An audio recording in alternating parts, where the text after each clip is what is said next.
नमस्कार। संपूर्ण हिंदी स्पेशल एकमात्र YouTube channel Phefana Hindi classes में आपका स्वागत है। और इस चैनल पर आपको हिंदी के तीनों पक्षों साहित्य, व्याकरण व काव्य शास्त्र का गूढ़ अध्ययन करवाया जाएगा। तो बढ़ते हैं आज की क्लास की तरफ। और इस क्लास में अपन बहुत ही रुचिकर टॉपिक पढ़ रहे थे। अपन किसको पढ़ रहे थे?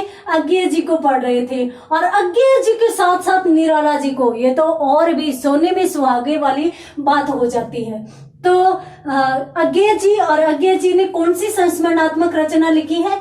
बसंत का अग्रदूत निराला। ये रचना अपन पढ़ रहे थे। और इस रचना में अपनों ने अज्ञेय जी व निराला जी की दो मुलाकातें तो बहुत अच्छे से पढ़ ली। कौन कौन सी? 36 वाली और 51 वाली। अब अपन 36 और 51 के बीच की जो मुलाकात थी वो पढ़ने जा रहे हैं। और वो कहां पर मुलाकात हुई है? मेरठ में हुई है, ये हम जानते हैं, ये अपन देख चुके हैं। मेरठ में मिले थे। कहां पर मिले थे? किस अवसर पर मिले थे? तो हिंदी साहित्य परिषद का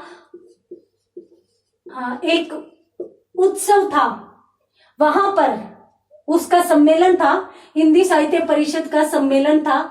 और चूंकि अज्ञेय जी की निराला जी के प्रति धारणा बदल चुकी थी, वो इनका बड़ा सम्मान करते थे और ये संयोजक में थे, इस सम्मेलन का आयोजन करवा रहे थे।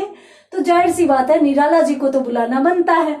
तो इन्होंने निराला जी को आमंत्रण भेजा और निराला जी भी इनके प्रति बहुत ही आत्मीय भाव रखने लग गए थे। तो इसलिए उन्होंने भी आमंत्रण सहर्ष स्वीकार कर लिया, खुशी से स्वीकार किया और आ भी गए। अब आगे रुके कहाँ है? थोड़ा सा याद करने का प्रयास कीजिए। होमवती जी के घर। अब होमवती जी कौन है? इसकी अध्यक्षा यानी वो क्या कर रही है? इस सम्मेलन की अध्यक्षता कर रही है। बहुत ही उत्सुक है निराला जी से मिलने के लिए और ये भी चाहती है कि निराला जी मेरे यहाँ रुके। और निराला जी को रोका भी इन्हीं के बंगले पर। देखिए, ये एक परम वैष्णव संस्कार वाली इनके विचारों के सिद्धांतों के संदर्भ में पिछले अपन क्लास में पढ़ चुके हैं कि परम वैष्णव संस्कार यानी बहुत अच्छे सिद्धांतों वाली ये महिला थी। और चूंकि ये सिद्धांतों वाली महिला थी और सामान्यतः ये पूजा पाठ इत्यादि में विश्वास रखती थी, तो इसके जो संस्कार थे वो शराब और मांस, इन दोनों चीजों की जो अनुमति है वो नहीं देते थे इसके संस्कार। तो यहाँ पर इसके बारे में बात हुई। इसके पास दो बंगले थे, एक बंगला जिसमें ये स्वयं रहती थी, दूसरा बंगला सटा हुआ ही था, पास में ही था। तो वहां पर निराला जी के ठहरने की व्यवस्था कर दी गई। दोपहर का भोजन करवाया और दोपहर के भोजन के बाद होमवती जी को याद आया निराला जी के बारे में कि निराला जी का तो भोजन इन दोनों चीजों के बगैर पूरा ही नहीं होता। तो दौड़ी दौड़ी अज्ञेय जी के पास आई और बोली, भैया क्या करेंगे, मेरे तो संस्कार ही ऐसे हैं, मेरे यहाँ तो संभव नहीं है। और मान लीजिए उनकी वहां पर, यानी वो तो अलग बंगले में है, वहां पर यदि उनकी व्यवस्था करवाई भी जाए तो लाएगा कौन? मेरे यहाँ तो कोई ऐसा है भी नहीं। तो अज्ञेय जी ने उनको संतुष्ट करके भेज दिया कि आप चिंता मत कीजिए, जो भी आयोजक यानी बहुत से लोग हैं, बड़ा सम्मेलन किया जा रहा है तो बहुत से लोग हैं। तो ये अज्ञेय जी यूं सोच रहे थे कि जो भी आयोजक लोग हैं उनमें से ऐसा तो है नहीं कि कोई शराब नहीं पीता, तो निराला जी के लिए व्यवस्था करवा दी जाएगी। और साथ साथ यदि खाने की बात यदि अपन करें तो उनको सदर होटल में खाना खिलाकर लाया जाएगा। इस प्रकार से अज्ञेय जी ने सोचकर और होमवती जी को तो संतुष्ट करके भेज दिया कि हम कोई ना कोई व्यवस्था कर लेंगे, आप चिंता मत कीजिए, आपको इन सब चीजों के लिए परेशान होने की कोई भी आवश्यकता नहीं है। अब होमवती जी तो संतुष्ट होकर चली गई। अज्ञेय जी को पता था कि ये समस्या कहीं ना कहीं आएगी और इसलिए इन्होंने विचार किया कि किसी न किसी के माध्यम से और इनके पास से शराब भेज दी जाएगी। कोई न कोई तो मिल ही जाएगा जो शराब पीता होगा आयोजकों में, और खाना इनको सदर होटल में खिला दिया जाएगा। ये हो गई बात। यहां तक पिछली क्लास में थोड़ा बहुत अपन देख चुके थे। अब अपन बढ़ते हैं आगे। शाम के समय वैसा ही हुआ जैसा अज्ञे जी ने सोचा था। पहले तो इनके पास एक अद्धा भिजवा दिया गया, ठीक है, अद्धा भिजवा दिया गया और फिर उनको खाने के लिए सदर होटल ले जाया गया। अब होटल से आते वक्त इन्होंने, निराला जी ने अज्ञे से मिलने की इच्छा रख ली। यानी इन्होंने सोचा कि मैं पहले अज्ञे जी के पास चला जाता हूं, अज्ञे के पास चला जाता हूं, फिर बाद में बंगले पर जाकर सो जाऊंगा। अब अज्ञे जी के पास निराला जी गए। जैसे ही अज्ञे जी के पास निराला जी गए तो अज्ञे जी भी थोड़ा चौंके। अज्ञे जी चौंके, परंतु निराला जी की हालत देखते ही और समझ गए कि वो मेरे पास क्यों आए हैं। वो इसलिए गए थे क्योंकि थोड़ा सा जो सोमरस है वो ज्यादा हो गया, यानी मदिरापान ज्यादा हो गया था, इसलिए वो इस अवस्था में होमवती जी के सामने नहीं जाना चाहते थे। इसलिए वो सोच रहे थे कि थोड़ी देर मैं अज्ञे के पास रहूंगा और उसके बाद जब थोड़ा सा सही हो जाऊंगा तब मैं होमवती जी के बंगले पर जाऊंगा। अब ये इसलिए यहां पर चले गए। अज्ञे जी ने देखते ही सोच लिया। और अब यहां पे भी परेशानी ये आ गई कि अज्ञे जी के घर पे भी अज्ञे जी अकेले नहीं थे, उनकी बहन भी थी। और अज्ञे जी के घर पे कुछ मेहमानों को भी रुकवाया गया था। मेहमानों में कौन? एक तो सुमन जी जो पिछली मुलाकात में भी इनके साथ थे, और इसके साथ साथ प्रभाकर माचवे जी भी थे, प्रभाकर माचवे। और इसके साथ साथ एक और थे, भारत भूषण अग्रवाल, भारत भूषण अग्रवाल। इन तीनों को अगर अज्ञे जी के घर रोका गया था। क्यों रोका गया था? इसलिए रोका गया था क्योंकि अज्ञे जी का घर छोटा था, तो 3 जनों की व्यवस्था तो आराम से हो सकती थी। इसलिए अज्ञे जी के घर 3 लोगों को रोका गया और निराला जी को होमवती जी की इच्छा पर वहां पर रोका गया। अब ये चारों भोजन कर रहे थे, सुमन जी, प्रभाकर माचवी जी और भारत भूषण अग्रवाल व अज्ञे जी, ये चारों भोजन कर रहे थे और उनकी बहन परोस रही थी। निराला जी जब भी शराब पी लेते थे ना, सोमरस पान कर लेते थे, तो उसके बाद उनके संस्कार बड़े प्रबल हो जाते थे। और कैसे संस्कार? शिष्ट, यानी उनका शिष्टाचार प्रबल हो जाता था। वो बहुत ज्यादा ध्यान रखते थे कि कहां पर जाना है, कहां पर बैठना है, कहां पर बोलना है, कहां पर नहीं बोलना। और सामान्यतः महिलाओं का ये बहुत आदर करते थे, बहुत सम्मान करते थे। इसीलिए तो होमवती जी के सामने इस अवस्था में नहीं जाना चाहते थे। अब यहाँ पर आए तो उनकी अज्ञे जी की बहन थी।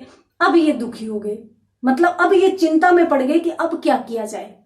और जैसे ही इन्होंने अपने शिष्ट संस्कारों से संबंधित सोचा, यानी जैसे ही इनकी बहन की तरफ देखा तो अलग से जाकर और एक खाट पर बैठ गए। कुछ नहीं बोले, क्योंकि आए तो थे कि अज्ञे के साथ बात करूंगा। सोचा कि यहाँ पर कोई महिला नहीं होगी, परंतु अज्ञे जी की बहन थी। अब इन्हें कुछ बोलना नहीं है। यहाँ पर इनके संस्कार प्रभावी हो जाते हैं और ये सोचते हैं कि अब मैं क्या करूं। सामान्यतः यदि अपन किसी महिला के सामने किसी भी प्रकार का अभद्र व्यवहार करते हैं, अपशब्द बोलते हैं, तो वहां पर शायद कोई शिष्ट आचरण वाला व्यक्ति तो ऐसा कभी नहीं करेगा। और निराला जी एक महान साहित्यकार थे। देखिए, सामान्यतः हमारा जो बॉलीवुड है या कहीं पर यदि अपन देखें तो ऐसे गाने भी आते हैं कि पीता हूं गम भुलाने के लिए, मुझे पीने का शौक नहीं। इस प्रकार से, मतलब इस प्रकार की बातें की जाती है कि सोमरस का पान हम मजबूरी में करते हैं, मदिरा पान है कि हम मजबूरी में करते हैं, हम मजबूरी में पीते हैं। मैं जहां तक मानती हूँ मजबूरियां तो नहीं होती, परंतु जो भी हो, जो भी तर्क किसी के लिए दिया जाए।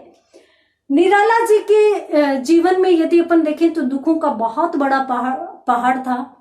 ये समाज से उपेक्षित थे, समाज ने इनको सम्मान नहीं दिया, इज्जत नहीं की। स्वयं अज्ञे जी कहते हैं कि मैं भी इनका आलोचक था और परिवार के द्वारा भी ये उपेक्षित रहे। इनकी पत्नी की मृत्यु हो गई, बाद में बेटी की भी मृत्यु हो गई थी, जिसके लिए मैंने आपको पहली क्लास में बताया था कि सरोज स्मृति नामक एक बड़ा लंबा शोक गीत भी इन्होंने लिखा है, जिसको साहित्य में शोक गीत, लंबे शोक गीत के रूप में जाना जाता है और वो बहुत ही उत्कृष्ट भी माना जाता है। तो इस प्रकार से अगर अपन बात करें तो इनके जीवन में बहुत ही अकेलापन था। परिस्थितियां जो भी हो, परंतु निराला जी किसी भी हालत में, चाहे वो शराब पिए हुए हो, किसी भी हालत में संस्कार नहीं भूलते थे। और खास तौर से जब ऐसी हालत में होते थे तब तो इन्हें स्पेशली ध्यान हो जाता था कि मुझे किस प्रकार से कहां पर शिष्ट और सभ्य आचरण करना है। और ये सीख निराला जी एक ऐसे व्यक्तित्व है जो विक्षिप्तावस्था में, पागलपन में भी कोई सीख देकर जाते हैं और नशे में भी कोई सीख देकर जाते हैं। ऐसे व्यक्तित्व के रूप में अज्ञेय जी ने इनका चित्रण किया है। तो यहां पर बहन को देखा तो देखते ही जाकर अलग ही खाट पर बैठे।